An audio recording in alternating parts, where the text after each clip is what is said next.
Estamos en comunicación con el doctor Sapsay. Sapsay, gracias por atendernos. ¿Qué tal, Pancho? ¿Cómo está? Bien, muchas gracias.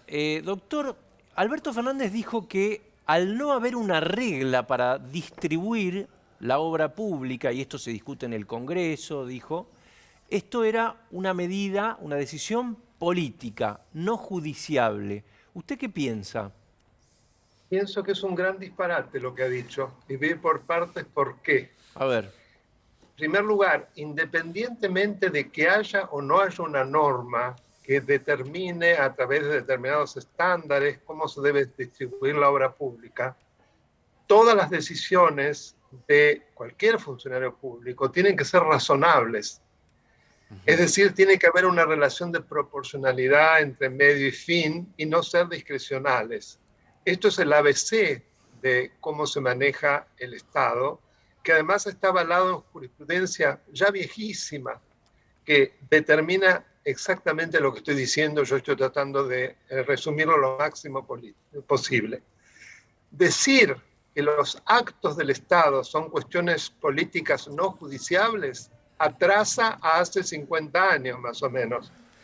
¿Por qué? Porque precisamente lo que se ha determinado, y esto viene tal vez desde el derecho constitucional, el maestro Villarcampo fue el que más avanzó, en el sentido de que no hay cuestiones políticas no justiciables, porque de haberlas se produce una situación de impunidad a favor de que nada menos que es el servidor público.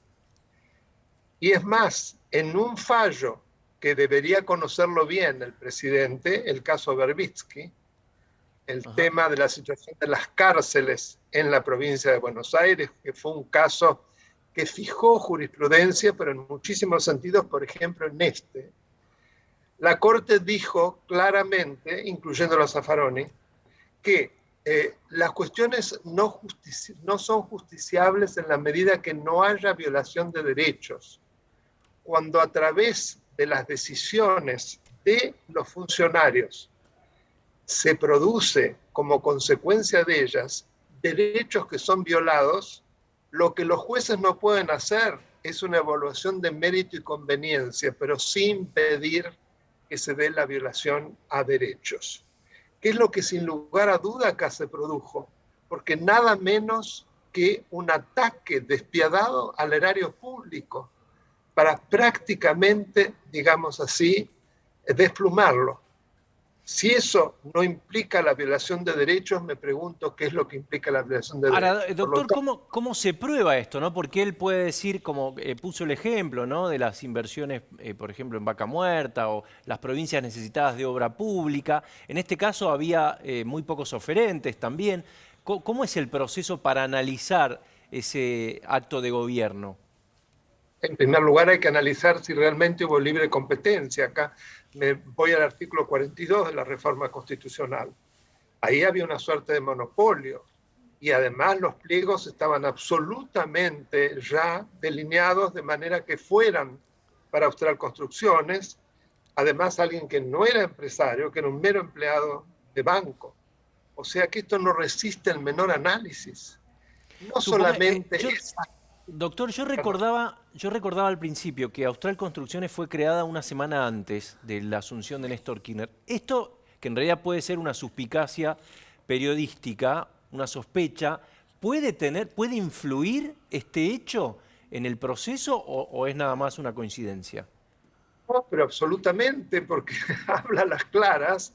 Imagínese que para semejante tamaño de obras públicas debe tratarse de una empresa que tenga pedigrí, que tenga antecedentes, que haya llevado a cabo. Es algo que hace a la más mínima lógica. Y en este caso fue creada como una fantasía con una persona que ni siquiera era un empresario. Pero claramente se trataba de un testaferro.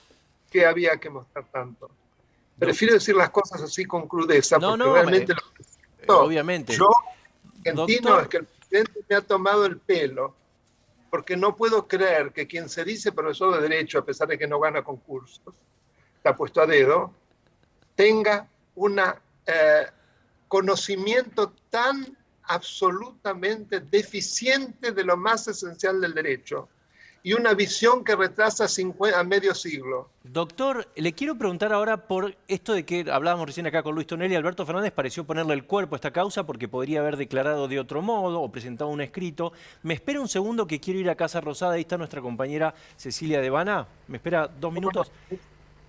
Gracias. Cecilia, ¿cómo andás? ¿Qué tal? Buenas tardes, Pancho, ¿cómo estás? Bueno, ahí está. ¿Volvió el presidente? ¿Algo para destacar?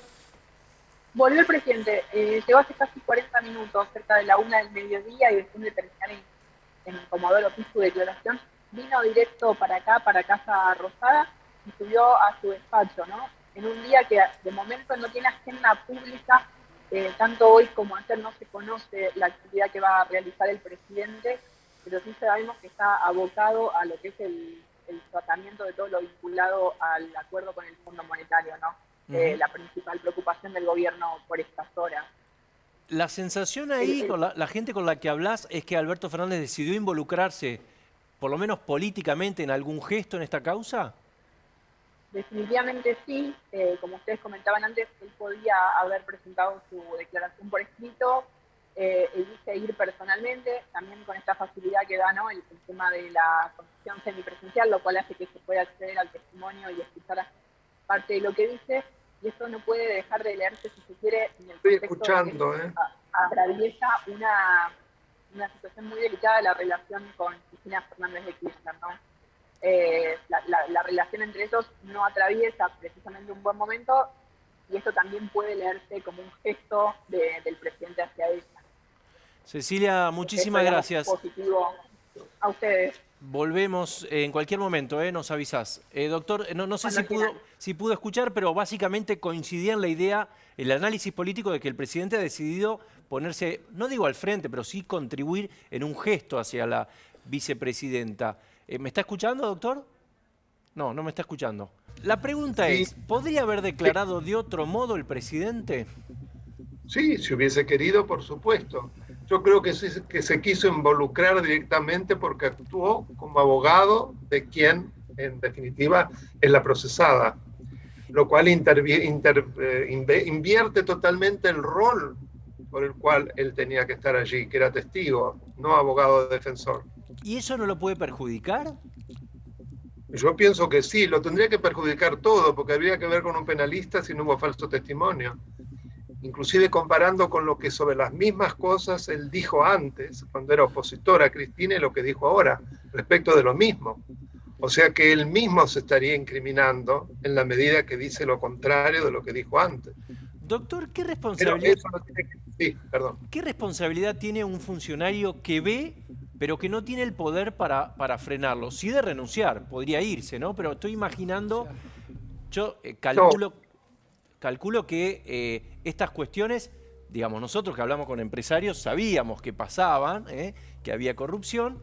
Ahora, esto hay que probarlo, y el funcionario probablemente también tenía, o por lo menos... Ahí se cortó. No, le pregunto... No escucho. ¿Hay responsabilidad? No escucho. ¿No escucha? Bueno, ahora a ver si lo podemos mejorar. Sí, retomamos el contacto con el doctor Sapsay. Doctor, gracias por la paciencia. No, con mucho gusto, y muy interesantes las acotaciones, tanto de Tonelli como de Rabanal, que le dan más contundencia a lo que yo dije. Efectivamente, si son partidas presupuestarias, no puede decidirse de manera discrecional e irrazonable, como un emperador, como bien decía Rabanal. Bueno, el presidente dijo se discute en el Congreso. Es una república. El presidente dijo eso se discutía en el Congreso, ¿no? Sí, por supuesto. Y si se discute en el Congreso, todo lo que está plasmado en leyes es como un guión institucional en donde el presidente es un mero ejecutor.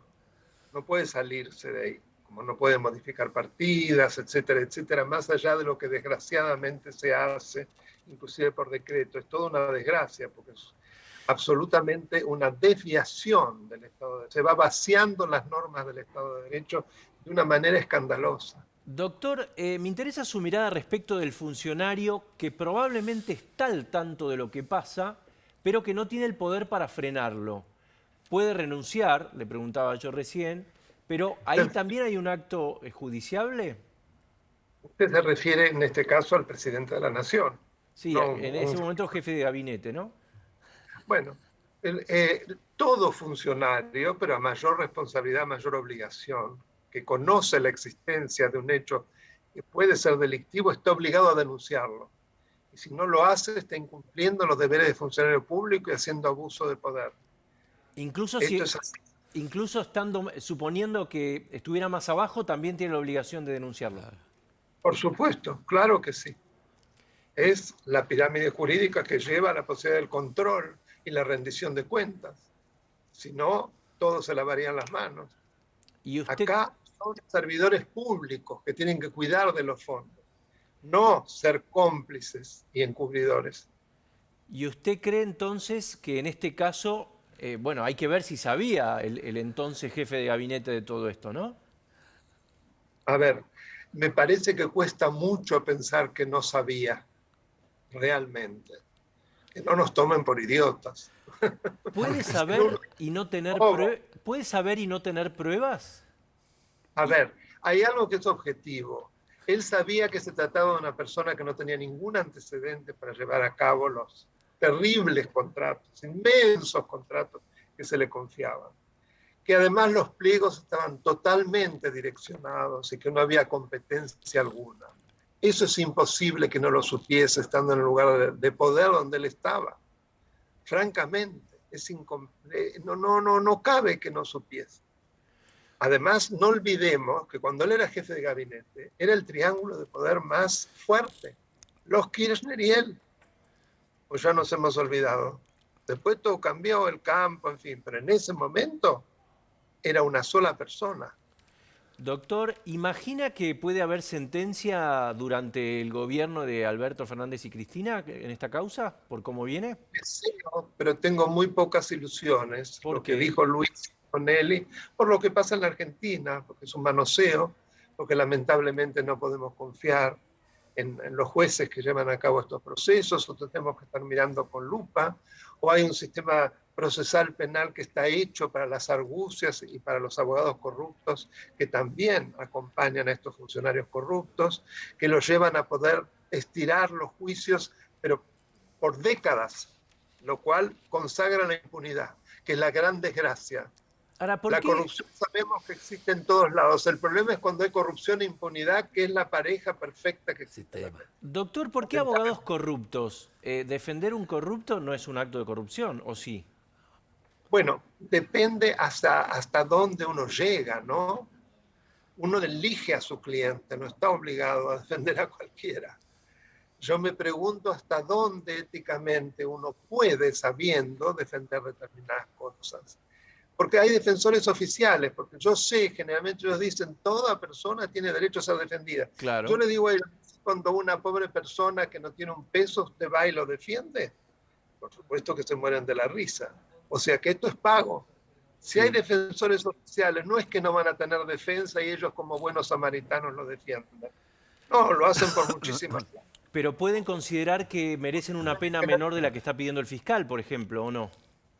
Sí, eso sí puede ser. Desde ya es muy importante la defensa, claro que sí. Claro que sí. Pero inclusive en los países más desarrollados, cuando un abogado defensor actúa con real malicia, es decir, exagera determinadas defensas, eso es pasible también de pena. Lo veo, no sé por qué lo veo a Tonelli con ganas de preguntarle algo. No, estoy totalmente de acuerdo, ¿no? Tiene que haber un límite ético, justito el problema argentino, ¿no? Claro, este es el problema argentino, que nos han convencido que esto puede ser así, que todo vale. Y que en definitiva se ha normalizado, Daniel. Ha normalizado una enorme desigualdad ante la ley, porque entonces el que tiene medios ilimitados y producto no se sabe de qué, puede conseguir impunidad, puede conseguir cumplir condenas en libertad y viajar a México. Ahora, volviendo al caso de Lázaro, ¿no es cierto, Daniel? Sí. Acordate que apenas renuncia Roberto Lavagna, denuncia el capitalismo de amigos.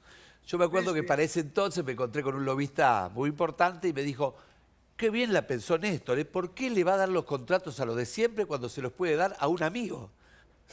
Después uno se enteró que ese amigo era el amigo que venía de la Patagonia, ¿no? Claro, seguramente. Claro, pero vos fijate cómo en personas con inmenso poder, que debe ser el caso de esa persona a la que aludís, eso les parece muy bien. Es decir, Totalmente. todas personas que transitan y actúan en la cima del poder Por eso. y que piensan que el funcionario no corrupto es un idiota. La anomía. Doctor, muchísimas gracias, muy amable, doctor Sapsay. Un placer, no les pido que Hasta después luego, de Daniel. más- Muchas gracias. Hasta luego a todos, porque yo lo subo a mi canal de YouTube. Ah, claro, porque es youtuber el doctor Sapsay. Exactamente. ¿Sabían eso, no? Qué moderno. Sí, tiene como- ¿cuántos seguidores tiene, doctor? Y ya estamos en más de 54.000. Uy, lo mirá, cual muy realmente- bien. Ah, bueno. Una bombonera entera. Una envidia. Ya está para, Una bombonera ya entera. está para engrosar el salario. Tiene que hacer un encuentro de sus seguidores, doctor. Muy amable, ¿eh? Me van a gastar ya la cantidad de preguntas, no puedo contestarla. Lamentablemente, no doy abasto. Pero es un Muchas inmenso gracias. placer. Siempre es un gusto escucharlo. Gracias por llamarme y un gran abrazo para los tres.